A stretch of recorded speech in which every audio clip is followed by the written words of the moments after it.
샬롬, 하나님께서 오늘도 저와 여러분들을 붙드십니다. 은혜 충만하시기를 바랍니다. 오늘 하나님께서 우리에게 주신 말씀은 사무엘상 6장 1절에서 12절까지는 말씀입니다. 이스라엘과 블레셋과의 전쟁에서 이스라엘이 참패하죠.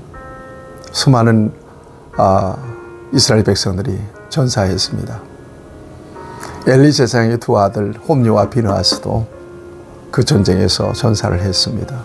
무엇보다도 이스라엘 공동체의 구심력이었던 법궤마저도 블레셋에게 빼앗겼습니다.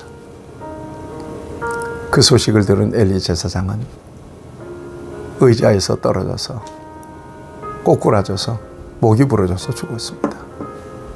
이런 패배가 있을 수가 없습니다. 참담합니다. 여러분,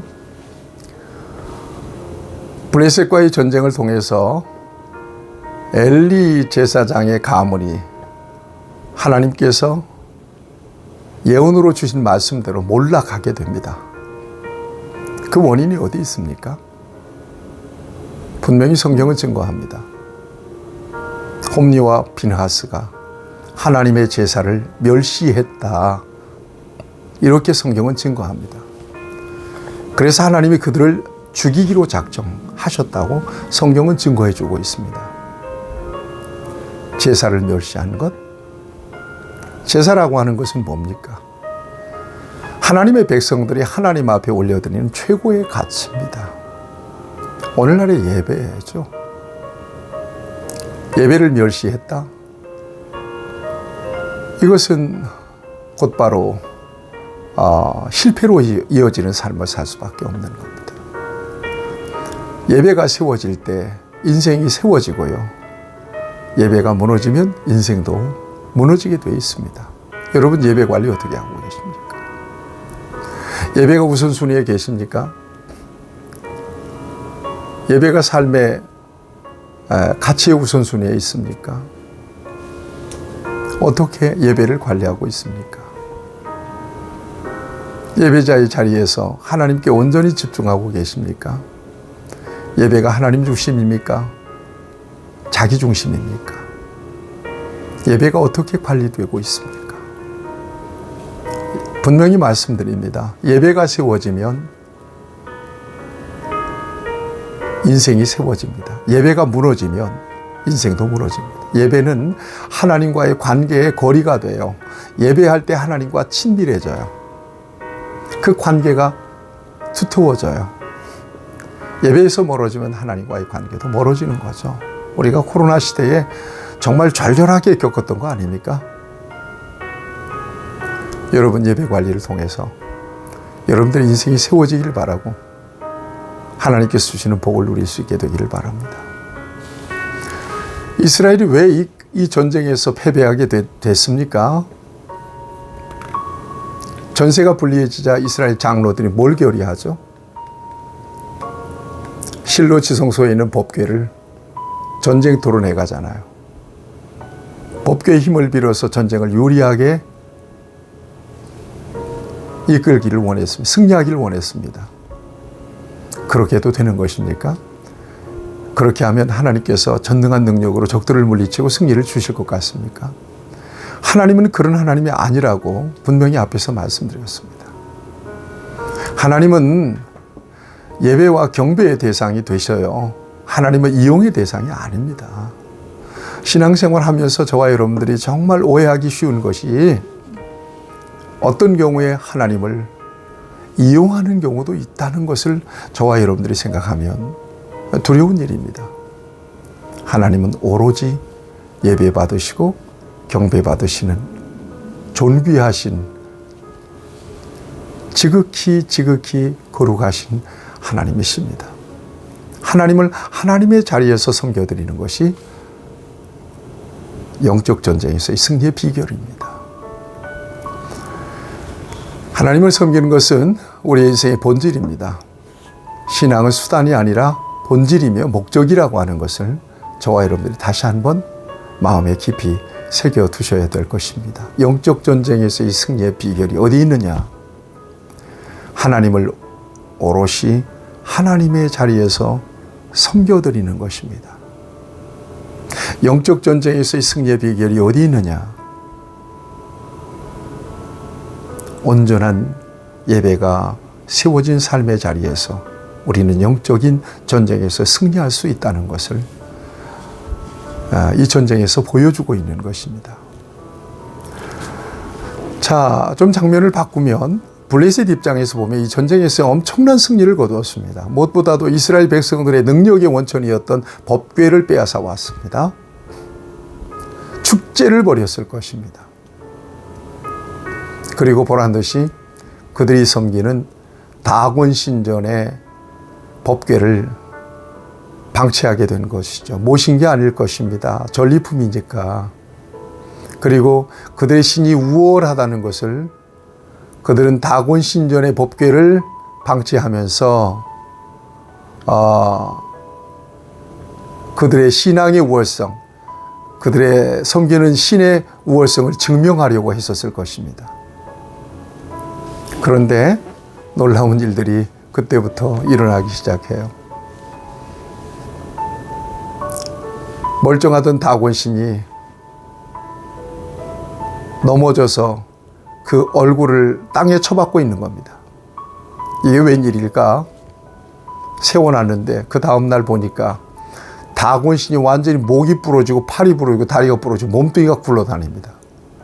이거 예산일이 아니다. 법궤가 들어오고 난 뒤에 이상한 일들이 생기는데요. 뿐만 아닙니다. 아스돗 전체에 재앙이 떨어져서 엄청난 독종과 질병이 창궐하게 되는 거예요. 견딜 수가 없어요. 그래서 야, 안 되겠다. 이 법궤 이 동네에서 안 되겠다. 그래서 어디로 옮겨요? 가드로 옮겨요. 가드에도 가니까 뭐 난리가 났습니다. 질병이 창궐하고 재앙이 떨어지고. 그래서 안 되겠다. 그래서 에그론으로 법궤가 옮겨집니다. 에그론도 마찬가지예요. 여러분, 하나님이 계시면 하나님의 임재가 복이 되는 사람이 있고 하나님의 임재가 그 자체가 재앙이 되는 사람이 있다는 말씀을 앞에서 드렸어요. 우리는 하나님의 임재와 거하심이 너무 좋아요. 구름 기둥과 불 기둥으로 이스라엘 백성들을 인도하셨잖아요. 쉐키나, 하나님의 거하심, 임재, 우리에겐 축복입니다. 언제든지 하나님과 함께하고 싶습니다. 하나님이 함께하면 든든합니다. 두려울 게 없습니다. 그러나 하나님의 임재가 재앙이 되는 사람도 있습니다. 바로 블레셋 같은 사람들이죠. 불신앙의 사람들이죠. 하나님을 대적하는 사람들이죠. 교만한 사람들이죠. 예배가 없는 사람들이죠. 이런 사람들에게는 범죄하는 사람들이죠. 이런 사람들에게는 하나님의 거하심 임재 자체가 재앙이 돼요. 심판이 되는 거예요.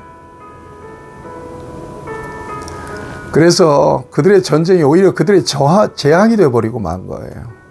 여러분, 앞에서 잠깐 언급했습니다만 하나님은 스스로 당신의 영광을 보존하시고 당신의 능력을 입증하시고 당신의 승리를 지켜내시는 하나님이신 것을 오늘 블레셋의 재앙을 통해서 확인하게 됩니다. 하나님은 이런 하나님이세요. 자존하시고 스스로의 영광과 위엄을 지켜내시는 하나님이십니다. 저와 여러분들이 그런 하나님을 섬기고 있다는 것을 잊지 마셔야 될 것입니다. 내가 있음으로써 하나님의 영광이 드러나고 나를 통해서 하나님의 이름 높여집니까? 아닙니다. 스스로 하나님은 거룩하시고 영광스러우신 분이에요. 다만 하나님은 우리에게 은혜를 주셔서 당신의 영광에 참여하게 하시는 거예요. 이건 엄청난 은혜예요. 이걸 아셔야 돼요. 그러자 도저히 살 수가 없어요. 법궤가 그렇게 들어간 지 7개월이 됐습니다. 이건 법궤를 우리가 더 이상 가지고 있을 수가 없다. 그래서 법궤를 이스라엘로 돌려보낼 계획을 블레셋 술사들과 제사장들이 모여서 합의를 하게 됩니다. 대신에 그냥 돌려보내면 안 된다. 이 진노와 재앙을 풀어내기 위하여 속건제물을 준비해야 된다. 속건제물이라고 하는 것은 사람에게 피해를 주었거나 아니면 성물을 훼손했거나 그럴 때 속건제를 드리고 또 5분의 1을 배상하는 제사입니다. 제도입니다.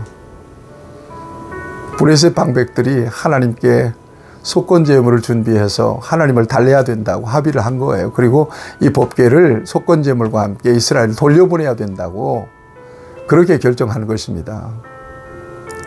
그 속건제물로 준비하는 것들이 뭐예요? 보니까 여기 5절 말씀을 같이 보세요. 그러므로 너희는 너희의 독한 종기의 형상과 땅을 해롭게 하는 쥐의 형상을 만들어 이스라엘 신께 영광을 돌리라. 금독종 5, 금쥐 5마리. 이걸 만들어서 상자에 담습니다.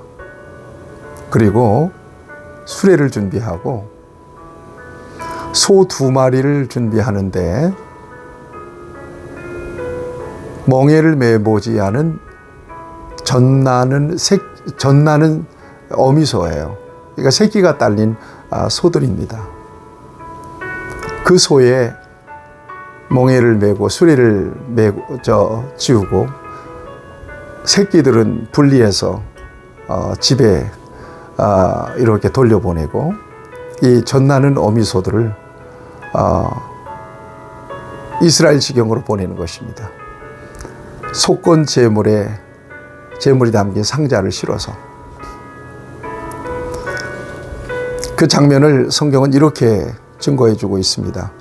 그러므로 새 수레를 하나 만들고 멍에를 매보지 아니한 젖나는 소 2마리를 끌어다가 소의 수레를 메우고 그 송아지들은 떼어 집으로 돌려보내고 여호와의 궤를 가져다가 수레에 싣고 속건제로 드릴 금으로 만든 물건들을 상자에 담아 궤 곁에 두고 그것을 보내어 가게 하고 보고 있다가 만일 궤가 그 본 지역으로 올라가서 벳세메스로 가면 이 큰 재앙은 우리에게 내린 것이요 그가 우리에게 내린 것이요 그렇지 아니하면 우리를 친 것이 그의 손이 아니요 우연히 당하는 것인 줄 하리라. 여러분, 이 짐승들의 모성 본능이라고 하는 엄청난 겁니다. 더군다나 멍에를 매보지 않은 암소예요. 멍에가 얼마나 거추장스러웠을까요? 뒤에서는 송아지들이 울어대는데 젖은 퉁퉁 풀고. 그러니까 일반적으로 상식적으로 생각해 보면 저는 농촌 출신이기 때문에 소의 생리를 압니다. 본능을. 그런 소에게 멍에를 메어놓으면 소가 발짝발짝 뛰게 되어 있습니다. 정상적으로 못 걸어갑니다. 그런데 그런 소에게 수레를 메어서 독종 실은 그 상자를 그 수레에 싣고 벳세메스로 보냅니다. 벳세메스는 블레셋 접경에 있는 동네입니다. 이스라엘이죠. 반드시 울지도 않고 뒤도 돌아보지 않고 소가 가면 이거 하나님이 낸 재앙 맞다. 그러나 그렇지 않으면 우연히 된 일이다. 실험해 보는 것입니다. 이스라엘 방백 이 제사장들이 어떻게 됐습니까? 이렇게 성경은 증거하고 있습니다.